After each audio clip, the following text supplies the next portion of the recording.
Council का एक member था इस्माइल उक्का।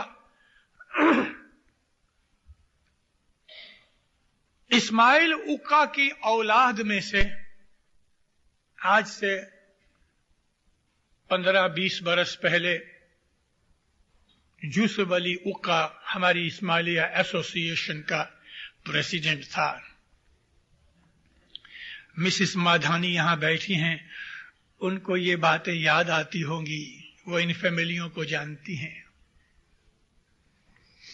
इस्माइल उक्का काउंसिल का मेंबर, फ्री आदमी थे, 60 बरस की उम्र होगी, मगर मुंह के ऊपर तेज कैसा था कि कोई 30-35 बरस का जवान हो। चश्मा पहना हुआ है, सुनहरी टोप, अपनी पगड़ी जो है वो पहनी हुई है, सिल्क का लंबा डगला है। यानी वो जमाने की हमारे लीडरों की ऐसे ड्रेस थे। याद रखो मोमिनो, अपने ओहदे के हिसाब से, अपनी हैसियत के हिसाब से अच्छे कपड़े पहनो। अच्छे कपड़े का यह मतलब नहीं कि बहुत कीमती कपड़े, शोभा होवे, अच्छे लगो। हजरत इमाम के हम मुरीद हैं। मुझे 1 महीना तकरीबन इधर हुआ, कभी मौका नहीं आया। आज मौका आया तो मैं आपको कह दूं कि आप में से ये कोट पतलून बगैर के लोग कितने बैठे हैं। कमीज अंदर है, ये जमात खाना है, ये कोई बिंगो हाउस नहीं। कोट पहन के आओ। कभी काम पे करते हो तो एक कोट यहां रख छोड़ो। वो ठीक है, जो पंजाबी टाइप के कपड़े, लंबा कुर्ता है वो चले, क्योंकि वो अदब में आता है। लेकिन अंदर उड़ेस के शर्ट अंदर होवे और ऊपर ये पाटलून पहनी होवे, वो ठीक नहीं। मौला के घर का अदब करो।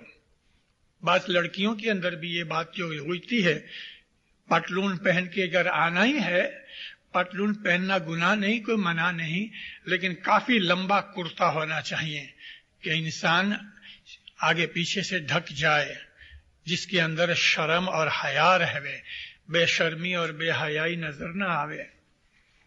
ये जो लंबा डगला, पतलून और सुनहरी पगड़ी, आपको मालूम है ये ड्रेस किसने बनाया? मौलाना हसन अली शाह मां बाप ने। इमाम हसन अली शाह जब हिंदुस्तान में आए तो उन्होंने हमको ऐसा ड्रेस पहनाया और बाइयों के लिए लंबा फ्रॉक और पछेड़ी बनाई। ये हसन अली शाह मां बाप की बनाई, जिसको हम खोजा ड्रेस कहते हैं। इस्माइल उक्का अलीजा का टाइटल था।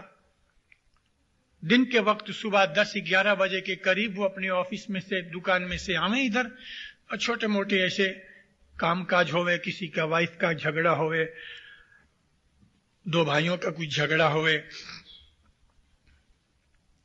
एक लड़की आई, छोटा बच्चा उसकी गोद में, आके रोने लगी। क्या है बेटा, क्या बात है? कहने लगी, पापा मेरा जो घर वाला है मुझे बहुत मारता है। अच्छा, नाम ठाम लिया, पूछा कि अभी मैं बुलाऊं तो आएगा? तो कितनी नहीं, अभी तो काम पे गए होंगे। अच्छा। काउंसिल का जो क्लर्क था उसको नाम ठाम दिया, वे फलाने टाइम पे यहां उसको बुलाना। टाइम के ऊपर आया, थोड़ी बहुत पीता भी था। आया, जब भी खड़ा रहा, उसको कहा बेटे आओ, याली मदद बैठो। बैठा। कहता ये तेरी औरत है? हाँ। केड़ा आदमी था? पूछा तुम इसको मारते हो? बस मालूम नहीं उसके दिमाग में क्या आया, खड़ा हुआ, इस जोर से तमाचा मारा। इस्माइल उक्का को 60 बरस का बुजुर्ग आदमी कुर्सी के ऊपर लुढ़खानियां खाई, चश्मा टूट गया, टोपी गिर गई। क्लार्क भी खड़ा हो गया, उसकी औरत रोने लगी। बाहर से कुछ लोग आ गए, सबको कहा बाहर ठहरो, उठ के पगड़ी सिर पे रखी, चश्मा तो टूट गया था, पगड़ी सिर पे रख के हंसने लगे, कहने लगे, बेटा तेरे हाथ को जरूर तकलीफ हुई होगी, तुमको गुस्सा आ गया ना, कोई बात नहीं, बैठो। उसने ऐसे जोर से मारा था कि 5 उंगलियों के निशान पड़ गए, कान बंद हो गया, लेकिन कोई गुस्सा न किया।